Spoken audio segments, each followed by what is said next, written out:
that isn't able to join. All right, welcome everybody. My name is Chrissy Burr. I've been doing Destination Imagination for 30 plus years as an alum and a challenge master and a participant. I work in Wisconsin DI. I am one of the affiliate challenge masters in charge of the engineering challenge. I'm also an international challenge master in charge of engineering worldwide. And I am on the committee that helps train all of our volunteers. So I've been working all year with our team managers and teams, our challenge masters, and you tonight. So thank you, thank you, thank you. We are so excited for you to be here tonight. My co-pilot tonight is Elliot. Elliot, do you want to introduce yourself? Oh, sure. So I was a participant in the program for 9 years, and then this is my 10th year as a volunteer. And I worked my way up from being a challenge master, and now I'm the board chair for Wisconsin Destination Imagination. So thank you guys for volunteering. It really means a lot. Yeah, awesome. So we are glad that you're here because unlike me and Elliot, we know that some of you may have been voluntold or signed up because somebody needed an appraiser or a volunteer, and you're trying to think, all right, what is this crazy thing? What do I have to do? You signed up to be an appraiser, now what? So tonight's session is going to hopefully give you some information on that and what to expect so that you are prepared come tournament day and just feel a little bit more comfortable about your role. Elliot's going to help me through the chat window. We'll do some pauses, but if you do have questions as we go, please put them in the chat and raise them. We're happy to answer any questions you have. If you have it, somebody else probably has it too. So we're going to go out today through tonight a basic DI overview, what it is, and kind of what you can expect. Talk about what is your role, what is an appraiser? Talk a little bit about tournament day at a glance, what your day is going to look like, kind of timing and what to expect, who the people are that you're going to interact with, all of those things. Some training that we are asking you to do ahead of time, and just some typical things for success, what to wear, what to bring, what to expect. So that's really what tonight is. So you're going to have a little bit of homework out of tonight, but this should give you an overview so that you know what it is that you'll need to do to be prepared come tournament day. We so appreciate you all. It takes Destination Imagination is really run on thousands and thousands of volunteers worldwide. And we need a lot of volunteers for every single tournament that we do to make sure that our kids have really dedicated, trained individuals to come and watch them perform and celebrate everything that they've been doing throughout the season. So we couldn't do that without you. And we so appreciate you being here tonight and being willing to be prepared and come to give our kids the best experience that we can. So thank you for that. So, Destination Imagination, we are a worldwide nonprofit organization. We are in over 30 countries worldwide in most of the states in the US. Those on the call tonight are from Wisconsin Destination Imagination and Minnesota Destination Imagination. We're partnering Wisconsin and Minnesota and hosting a tournament in Hudson this year for all of our teams. And then we have three other regional tournaments throughout the state of Wisconsin. So kids form a team up to seven. So they have to have at least two up to seven. And they're released and they're given challenges that they have to solve throughout the season. You all, and we'll talk a little bit about what the different kinds of challenges are. But the component is several months long. So some teams start in September, some teams don't just started in January, but they are preparing for several months and coming to a tournament where they're going to present their solutions. Some of you may be assigned to what we call is the team challenge. That's the part that they're going to work on for months and months and months ahead of time and have their props and their costumes and their presentations and their stories. So that team challenge is made up of something that we call central challenge. So those are the core elements. And we'll kind of walk through a challenge example here as well so you can see what that is. But that's the things like if you have to have a costume or a prop or build a structure or things like that that are very specific for the challenge, that's 60% of their score. They're also going to be given something called team choice elements, which are really the team gets to decide what they want scored. And so that could be a backdrop, that could be a costume, it could be a song, it could be a dance. So the teams are going to tell us what that is to score. So 75% is going to be everything that they prep ahead of time in those several months leading up to the tournament. And then on tournament day, they're also going to do something called an instant challenge, where they're going to go in a room and have to solve a challenge that they've never seen before as a team in 5 to 10 minutes. And that's 25% of their score. And that's really going to put to the test their teamwork, their problem solving, how well they've learned everything, and how they can apply it along the way. So, as we go through, some of you, as you're getting your assignments, may be assigned a team challenge, you might be assigned instant challenge. But I think this is a useful visual so that you can see that all of these components are really important and make up that entire solution that the teams are going to be working on for months along the way. So every team is going to compete at their tournament. In Minnesota, it's the affiliate tournament, in both a team challenge presentation and an instant challenge portion. So they'll get two scheduled times on the day of the tournament. The team challenge portion is open to spectators. So a lot of you will be team challenge appraisers. The team will be performing to all of you and also to their parents and team managers and audience members. And then the instant challenge portion is something that only the team and the appraisers are going to participate in. And that's because it's secret, right? It's instant challenge. Those are kept confidential until the team walks in the room. So we don't allow spectators. So the team will come in, and then if you are doing that instant challenge portion, it will just be you and the team manager that are part of that instant challenge. Teams range, we have kindergarten all the way through high school at our tournaments. So there's one Rising Stars that's non-competitive. They have their own challenge. And then elementary, middle, and high school levels, which we call secondary level, will compete against teams in their own age level. Elementary through high school, the challenges are the same. All the requirements are the same. They can solve it at a lot of different levels. So, really simple solutions can solve the challenge to more complex solution. So, you may see teams, elementary, middle, and high school all day, and you'll put down the scores, and you don't need to really pay that much attention to where they are but they will only be competing for like first, second, third place against those in their own level. And then those top teams at our regional tournaments will advance to the affiliate tournament on April 11th in Sun Prairie. So if you love the regional tournament and you're nearby Sun Prairie and you'd like to come and help appraise, we're always looking for appraisers for the state tournament as well. And having appraised at a regional tournament, you're all more than welcome to come. Those from Minnesota, the teams will be qualifying directly to the global finals tournament, the top teams will, and that is at the end of May in Kansas City. So certainly just, teams are competing in both of those, and that just kind of gives you a little bit of an overview of what that looks like.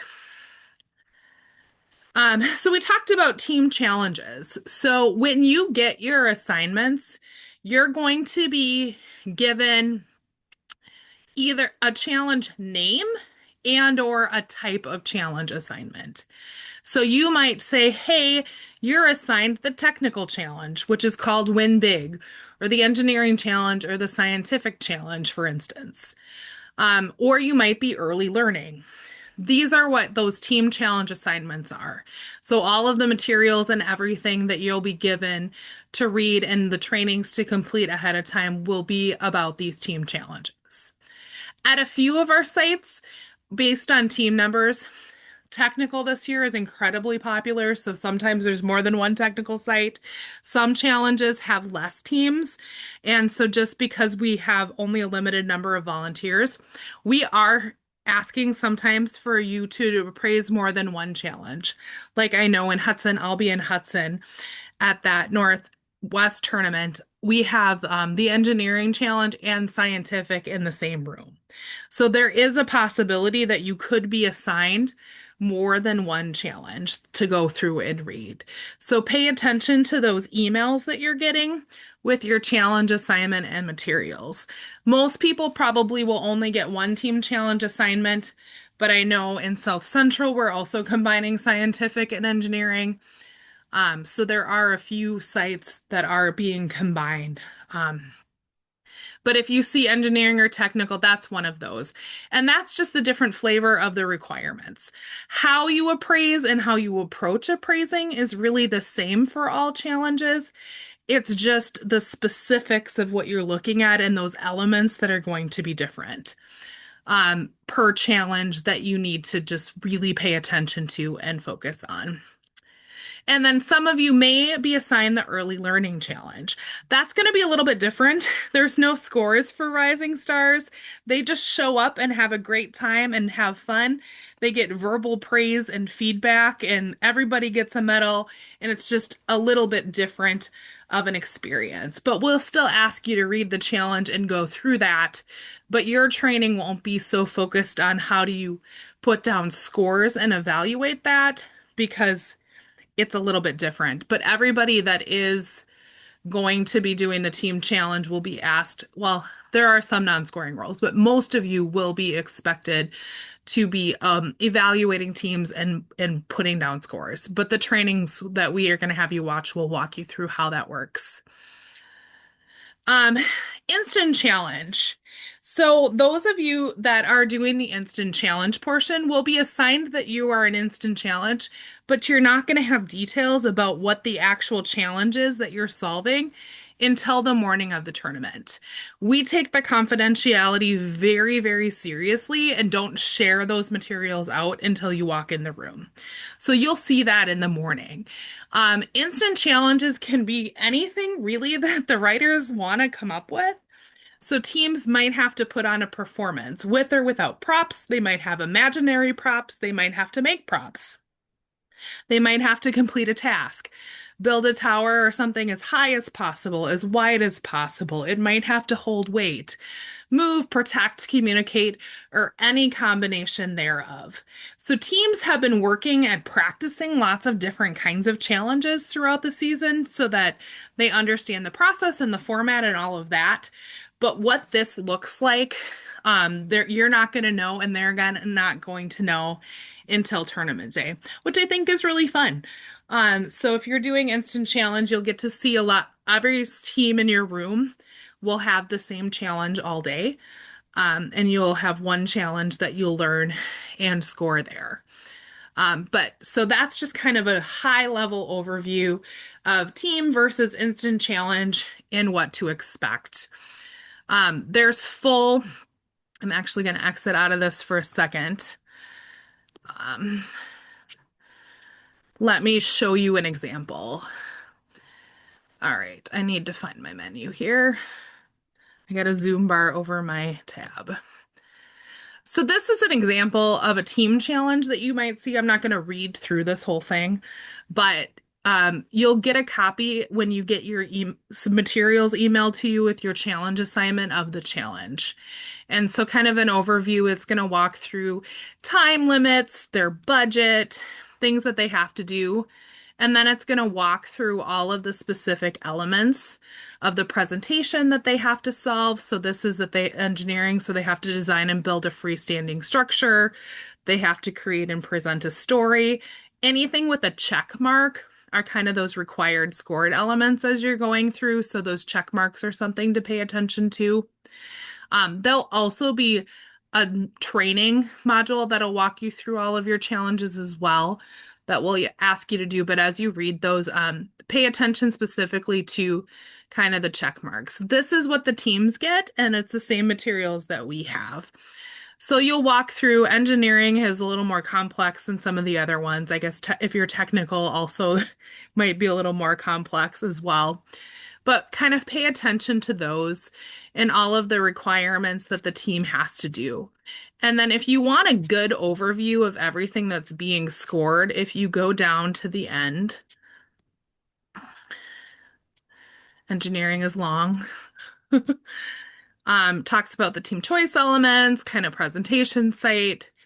This scoring page is a really good overview. This is all of the elements that you're going to be assigned to score.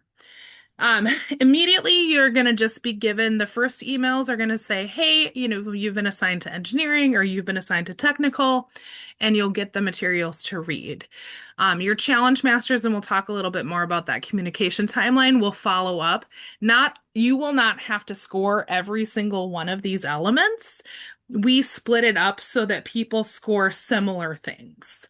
So, like, you might be scoring story elements, or you might be if it's the engineering challenge, focusing more on the structure assembly side of it. So you're going to get specifics before the tournament on the exact things that you're going to be scoring. And so that you can really pay attention and focus. But when you're first going through and reading, definitely we want you to be familiar with the whole challenge. And then on tournament day, you'll get very specific things that you're going to actually be scoring. So that's all I'm going to show here. I just wanted to show an example challenge for what you can kind of expect. Any questions that people have, Elliot, or anything in the chat, or anybody have anything No, we're so doing good. far? All right, I'm going to keep going. Again, if you've got questions, please chime in. So your job as an appraiser, in Destination Imagination, we don't call you judges, but that's essentially what you are, right? But we call you an appraiser because in DI, we kind of look at things a little bit differently. Your job is to award teams as many points as possible. So every team starts at 0 points and earns their points up in Destination Imagination. There's not a concept of everybody has a perfect score, and then if they do things wrong, you deduct down. It's everybody earns points for what they do. So as appraisers, you're really going to emphasize and focus on what the team did produce, not on what they didn't produce. And your job is really to help make sure that you understand the challenge and the materials and your rules so that you can provide that level playing field for all teams. One of the things that separates the DI program from others is our strict no interference policy. Every team signs something called a Declaration of Independence, where they say everything we did, every idea, everything we've built, we've done ourselves. And so, because they do that, as appraisers, you assume that everything that happens and everything that the team did is the team's creation themselves. However, sometimes it does come up, right, where you ask a question and say, oh, that's really cool. Who made that? And a kid might say, oh, my dad did. Well, that we consider that interference. And so if that happens, part of your job and as an appraisal team and your challenge masters will walk you through this process in detail would be to ask questions.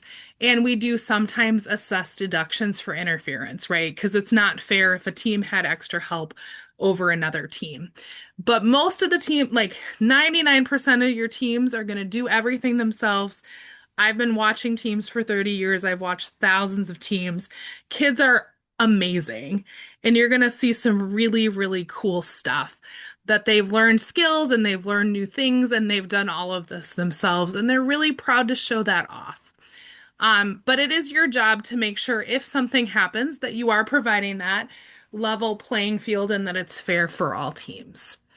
So you're going to go and you're going to watch the presentations. You'll have paperwork that they fill out that walks you through what is being scored and what they want to have scored for every element. So you'll get that ahead of time and be able to read that before they perform. And then you're going to watch their presentation. And then afterwards, you're going to have an opportunity to go and talk to the kids and ask questions about how they made things and let them show you some things up close and get some more details so that you have as much information as possible for you to score. One of the other really awesome things that you are going to be doing as appraisers is writing sticky notes, literally post-it notes. Every team after their presentation comes back and has an opportunity to get their scores. And along with that, we hand them a piece of paper with awesome things that the appraisers had to say about their team. Sometimes the kids don't care one iota about the scores, but those sticky notes, they're so excited about. So we ask that you are really thoughtful as you're writing sticky notes, and that you are considering really the small details. Like I remember one time there was a sticky note when I was handing back a team that said your mustache was really cool. Wasn't scored, wasn't anything. The kid that I was handing that sticky note back, that was his costume, and he just lit up. He was so excited that somebody watched that and thought his mustache was cool. So pay attention to the little details, and try to be really specific and not just good job or great teamwork, right? That's generic. And really be positive, be exciting, be encouraging in your sticky notes. We never want them to be negative. They're always positive. As you go through the appraiser guides and the training, they'll talk more about those. But as a former team member, these were always one of the favorite things to get back from the appraisers, and know that teams save those and appreciate them. So take time as you're walking through that. They're just as important as the scores. You'll also be throughout the day looking for teams that go above and beyond and really stand out. If you watch a team and say, oh my gosh, wow, that was amazing. As an appraisal team at the end of the day, you'll be able to nominate teams for special awards as well for creativity and quality, like engineering skills, things like that. So that's another thing that you get to do if somebody really has a special solution. You'll be asked to write up special awards and nominate teams for those awards. Again, full details of that. But that's kind of your job. And there will be an appraiser guide that you can walk through that walks through this. There's a training. But throughout the day, there's going to be a lot of time for you to watch and interact with teams. And we just ask really that you're consistent and enthusiastic and excited and really make it a positive experience for everybody. Required materials. There are only three things that the teams have, which are the same things that we as appraisers have. It's that team challenge, the rules of the road, and published clarifications. Um, if it's not in those three materials, it doesn't, it's extra supporting, but these are the rules. So those are the really important things. The rules of the road gets to be kind of long. If you're assigned a role of a prep appraiser, you're probably going to need to focus more on the rules of the road. But if you're a scoring appraiser, I certainly recommend that you take a look at it and review it, but don't feel like you need to know that document inside and out. You can really focus more on the team challenge and the rules of the team challenge, and if there are any published clarifications. Published clarifications come out. So, like, I'm an international challenge master this year for engineering. It's my job to ensure consistent implementation of engineering worldwide. And we had a published clarification that we issued because we realized that one of the diagrams in the challenge wasn't really clear about the zone numbering that we were talking about. So we issued a published clarification and put it out there for all teams. So now that one didn't really change the rules, it just clarified the rules. But any published clarifications do supersede the challenge and provide clarification. So if there are published clarifications out there, and there are, I think for a few of the challenges, technical, I think has one. I know engineering has one. We'll want to make sure that you're reading those as well, because they do change the challenge sometimes or just clarify what the challenge means. Your challenge masters will make sure that you know that, but just pay attention to that as well. Um, Key roles. We're still good on questions, Elliot? Yeah, there was just one I answered in the chat, so All we're right, set. cool. Awesome. I'm gonna keep going. So roles that you might need to know and what you might get assigned. So every challenge team at a tournament has a few different people. So they have somebody called a regional challenge master. This is the person that is kind of the expert of that challenge at your site. They're going to be the ones that you're getting emails from. that tell you your roles, when to show up, when to get there, answering any questions, and they kind of run the site on tournament day. They do the setup, they train all of you, they answer questions all day, they hand scores back to teams. So that regional challenge master, and you'll get their name and you'll meet them via email and work with them on tournament day, will be kind of that key person in charge of your site. Now, if you have lots and lots of teams like the technical challenge does, and you have to split sites, so you might have two rooms at a tournament, you might also have somebody called a head appraiser. So that head appraiser operates very much like a challenge master, and they're going to be the one that's running that site on the day of. So you're going to either have your regional challenge master or head appraiser that are leading your site, and if you have questions, they're going to be the ones that you go to. Most of you are going to be assigned a role of an appraiser. If you are an appraiser, that means that you are putting down scores. That is kind of that role of an appraiser.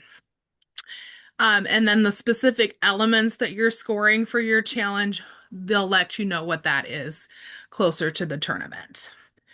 If you are in engineering, we also need somebody called a check-in appraiser. That person is going to be responsible for making sure that all of the structure parts are the right size. We have the team put everything on a scale and weigh each structure part because we need all of that, all of the measurements and weighed parts to go into their efficiency ratios. So that is an area an hour before the presentation, the team has to come and check their stuff in. So you're going to be validating all of that. That's not a scoring role, but it's a really important role because it's just checking to make sure that everything meets those requirements.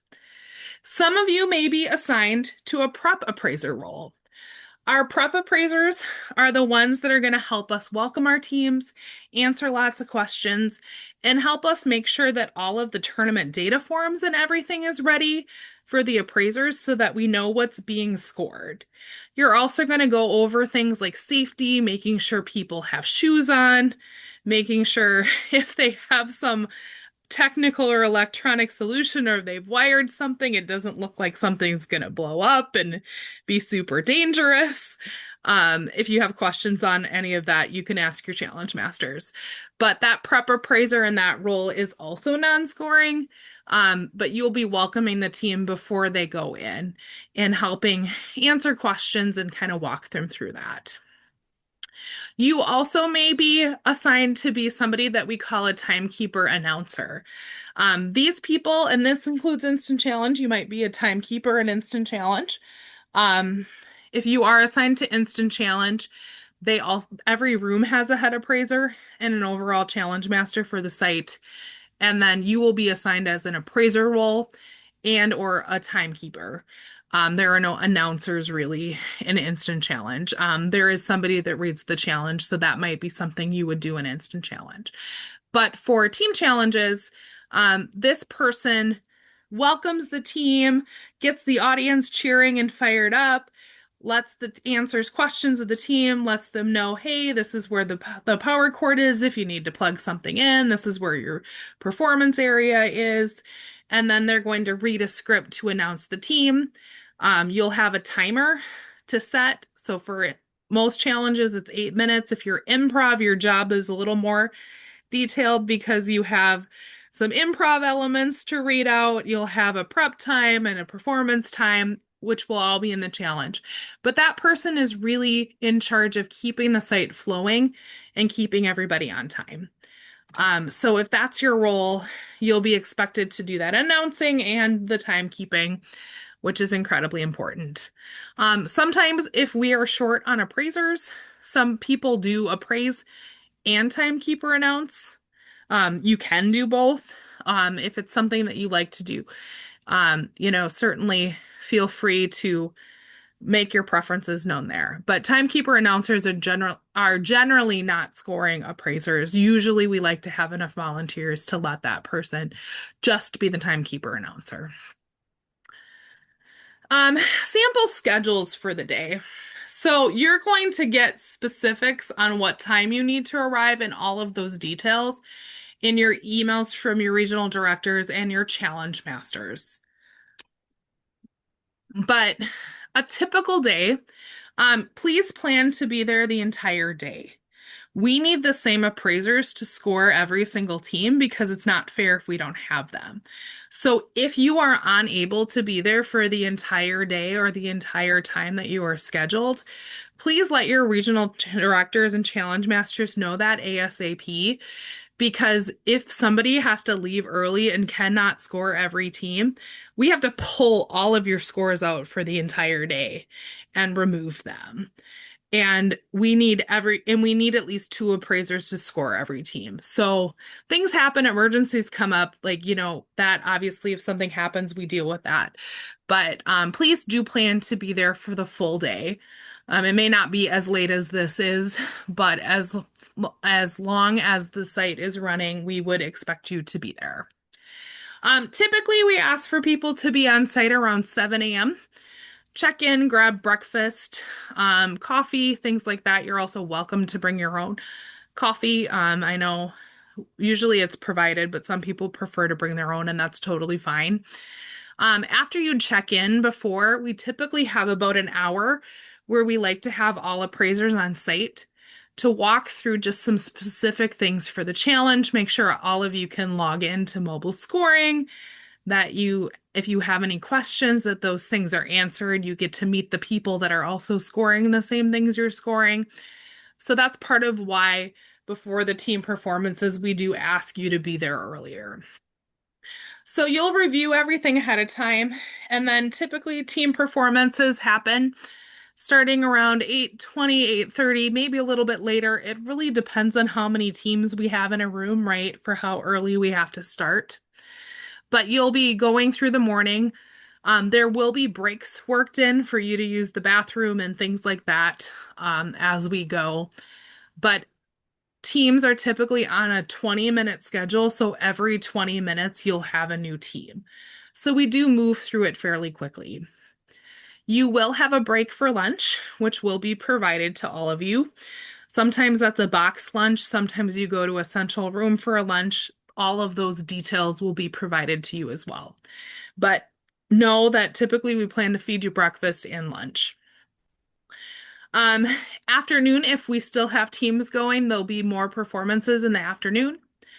And then once those are all wrapped up, we ask that you take some time at the end of the day to make sure that all of your scores are submitted. If there are any special awards, you'll be asked to help with those nominations and write-ups. And then we do ask that you do help, site cleanup and wait until your challenge master and the score room dismiss you for the day just to make sure all of the scores are in and there's no questions there. This process is pretty fast since all of us are using mobile scoring. So you'll be entering scores and submitting it right on the site. In the old days, we used to have to send physical score sheets to a score room and have them entered, and then we'd have to wait until they were all cleared.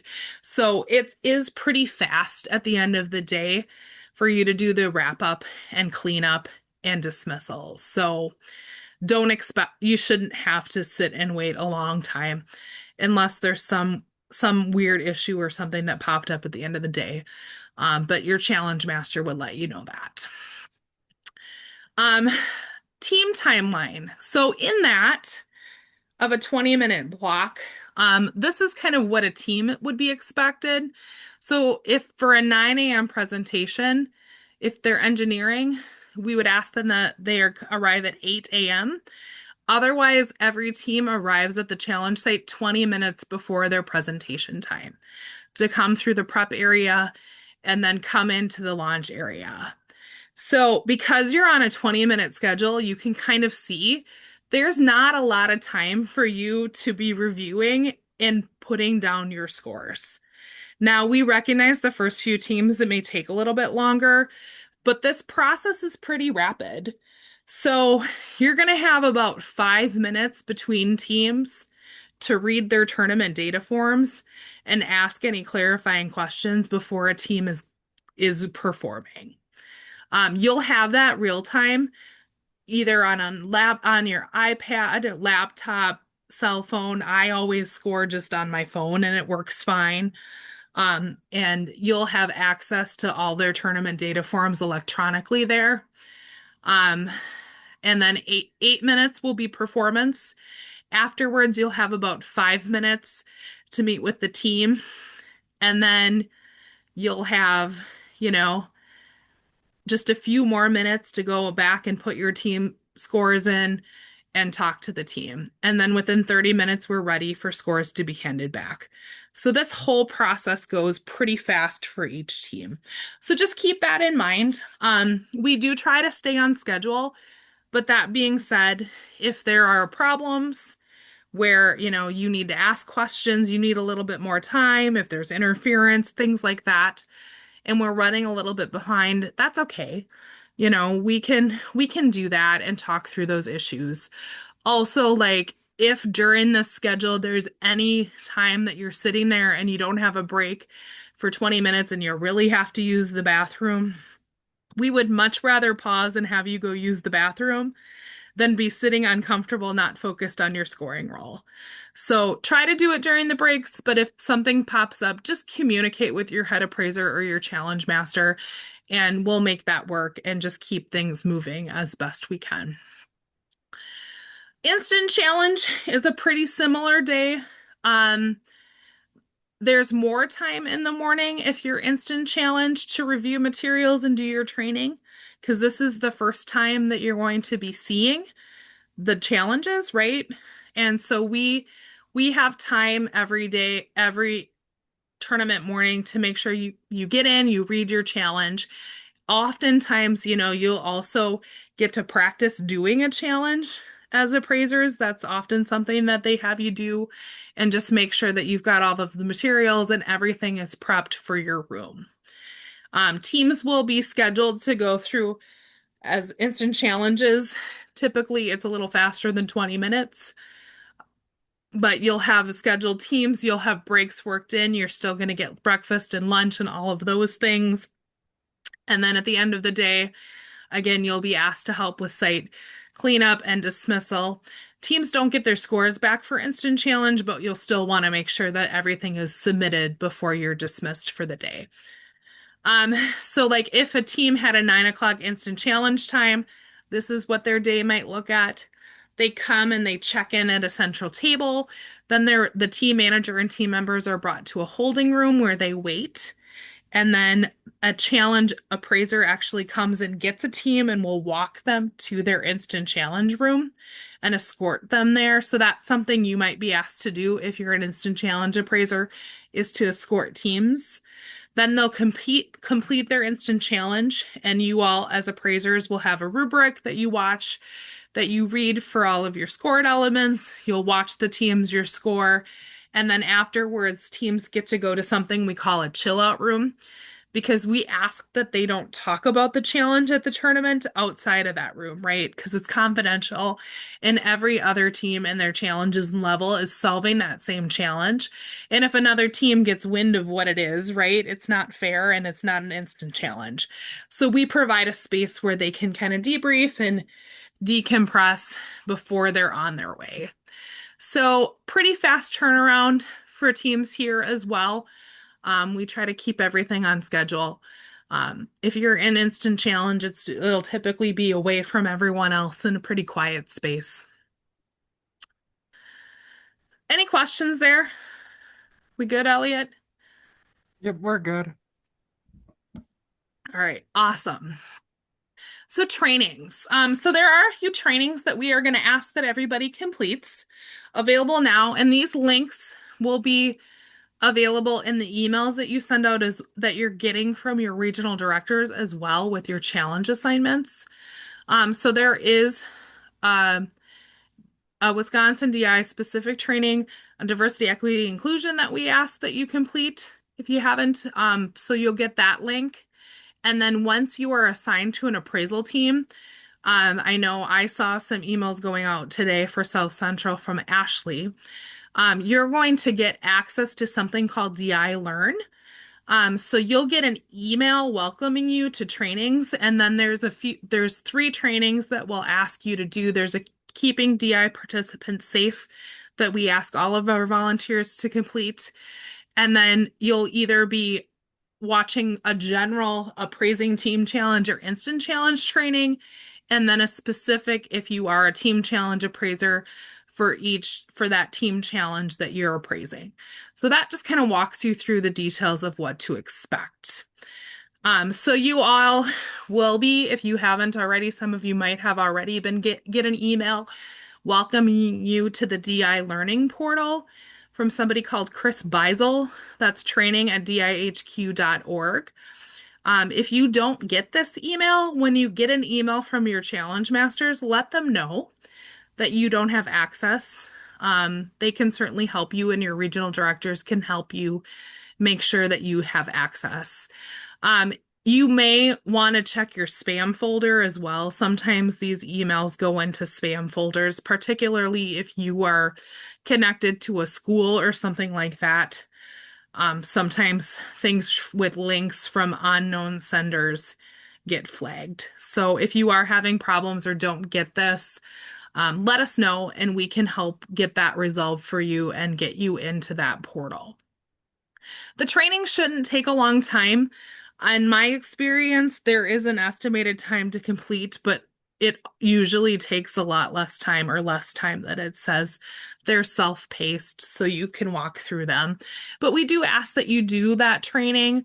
It is, we want every team to have the best appraisal team possible, and that means that you're trained and comfortable with the challenges. So we ask that you take some time to walk through that and read the challenges ahead of time so that when you come to tournament day, you're ready to go. And that morning of training can be just kind of some reviews and highlights of some things in the challenge that that may have had some confusion or gray areas or questions along the way versus having people walk in that have not read anything and don't know anything. That's not what we want at all. So when you get in there, you'll see something like this that says appraiser. Okay, I just touched my screen, sorry. Appraiser trainings. And so you don't have to watch all of these. You just need to watch the one that is the challenge that you're assigned to. So, engineering or technical or scientific or whatever it is. So those are the ones, but you will see everything. To find that, you can click on it, you can click and enroll, and then that training will pop up. And then once you've finished it, you'll get confirmation that you've completed those trainings as well. And we can see that on our site. Well, I can't, but Michaela and others on our site can see who has completed trainings and who hasn't. So we do ask that you do complete those. Um, what will be provided?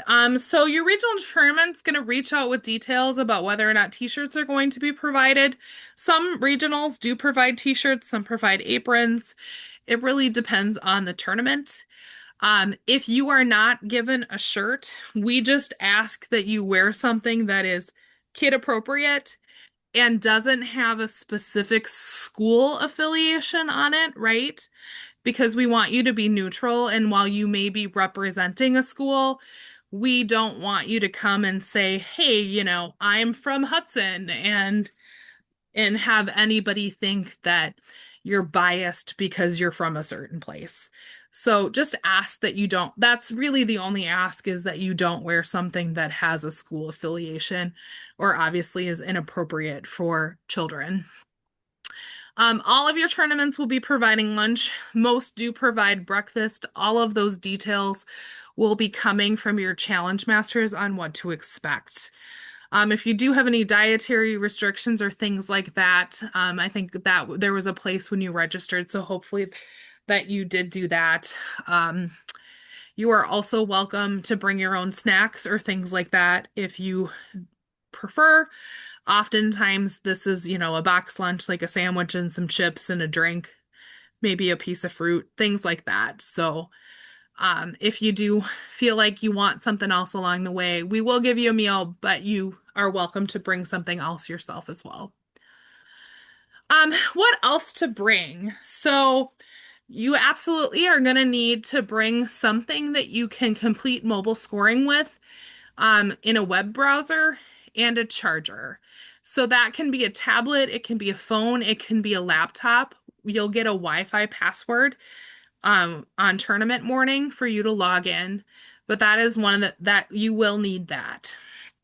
If you are a prep appraiser, I highly recommend that you bring a laptop or a tablet. The screens that you're going to use to read paperwork and to make edits are a little bit different than the mobile scoring screen. I appraised global finals on my cell phone and it worked really well as an appraiser. But if I'm a prep appraiser or doing structure check-in or having to fill out a worksheet for engineering, I absolutely want a laptop or an iPad. So depending on your role may depend on what you have. If you think, I often recommend too to bring a charger. Most people don't need to plug their devices in and it'll last throughout the day, but always a good thing to have as well because you will need your device for all teams. Um, we always encourage fun hats, child-friendly headbands, things like that. You absolutely don't have to, but a lot of our appraisers do like to wear that. You can see me up on the top right corner in my Monster Effects hat that I made for challenges a few years ago. I'm a firm believer that an adult is a lot less intimidating when they're wearing a funny hat. And so I think it's fun to dress up. Certainly don't have to, but a lot of our appraisers, especially those that have been doing it a long time, do like to dress up or or wear something that is thematic of the challenge. A lot of times our scientific folks will wear lab coats or things like that. So lean in and have fun. Um, we really like to make it fun and positive for our teams, no matter how they score and no matter how they place. And the attitude that you all as appraisers project is going to be how the teams feel, right? Because they're going to be nervous. But if you guys are having fun and you have smiles on your face and you're wearing something that's fun, they're going to think it's fun too. Wear comfy shoes and things that you can move around in.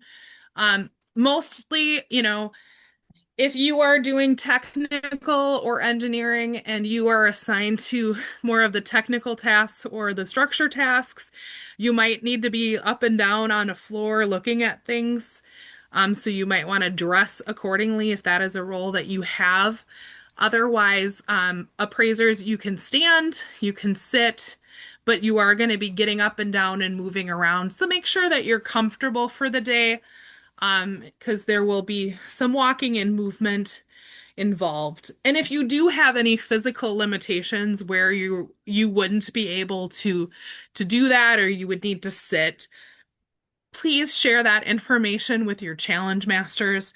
I know I've had people that normally are fine, but when like, hey, broke my ankle, I can't, I need to sit or I can't do that. So we assign you a role that's going to allow you to be a little bit more stationary. So just communicate that. Um, Communications and what to expect. So when you all registered, which you all did because you're here, you got a general email from Wisconsin DI, and then 3 weeks before the tournament. So most teams, I think, most of you should have been receiving emails. If you are in the Germantown tournament, you might not have gotten these yet. I know Ashley sent out South Central today. Michaela, I believe, has been sending out for Minnesota Northwest. Elliot, do you know if did Robin and Tim send out theirs? Yes, like 3 or 4 days ago. Okay. So most of you should have gotten these emails, or if you haven't, you'll be getting an email from your regional director with your challenge assignment and the links to all of those appraiser guides and materials and things that we're asking you to read. And then 2 weeks out from the tournament, you will also be receiving an email from your regional challenge master.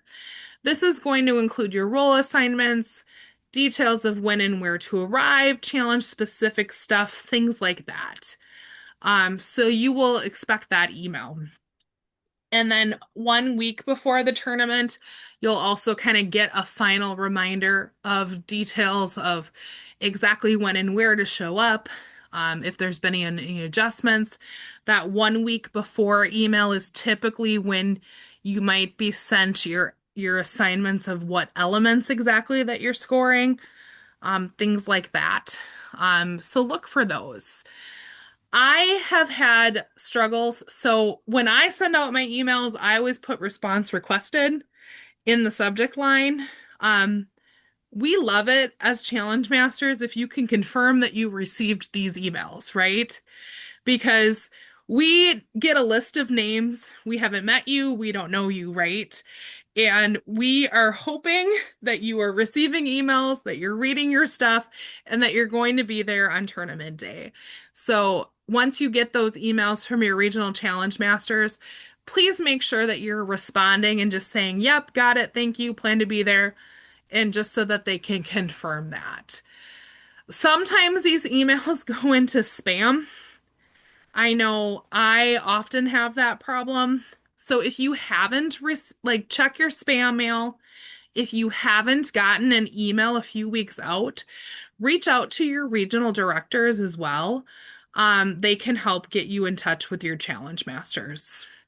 As a challenge master, if I haven't heard from somebody within a few days, I typically reach out individually one on one and just send an email and said, "Hey, just wondering if you got my email. I'm looking forward to having you. Please let me know." And then if they haven't gotten it, oftentimes it's, "Oh, I never got it," or "It went to spam," or something like that. And then if you don't respond still, you might get a phone call or a text from us because we've asked every challenge master to make sure that they have contact with every one of our appraisers so that they confirm that everybody's received the information and that everybody is going to be there. Because if somebody doesn't show up on tournament day, we have to make those adjustments.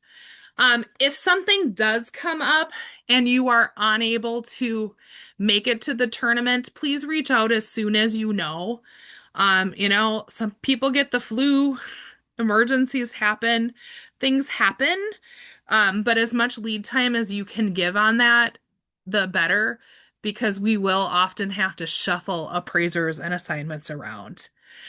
So that being said, we are going to do as best as we can, as early as can, to tell you exactly what your roles are and what you're scoring. But like last year, I think I had one tournament where I lost three appraisers the day before because they were all sick. And so that meant that some people had to adjust their roles. So we just ask that you're flexible, right?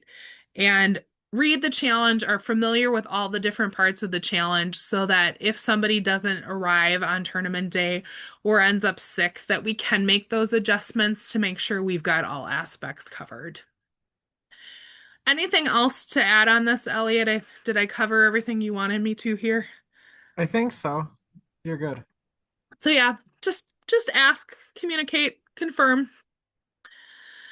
So next steps, look for your challenge assignments, read your required materials, complete your trainings, and try to show up on tournament day energized, on time, and ready to have fun. I'm really excited for those of you that have never experienced DI before. It's a really cool program, and it's really inspiring, especially in the world that we live in, to see kids doing amazing things.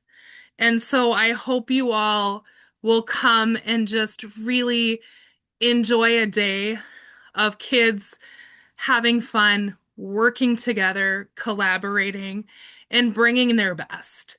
Because it's why I'm still doing this 30 years later and keep coming back, and all of us do. It's for the kids. It's the best. I am so energized after tired, but energized after a DI tournament day. So we hope you have a great time, and we so appreciate you for doing that. Any questions that we have? I think we could, that's all I have. We'll stop the recording, and then if anybody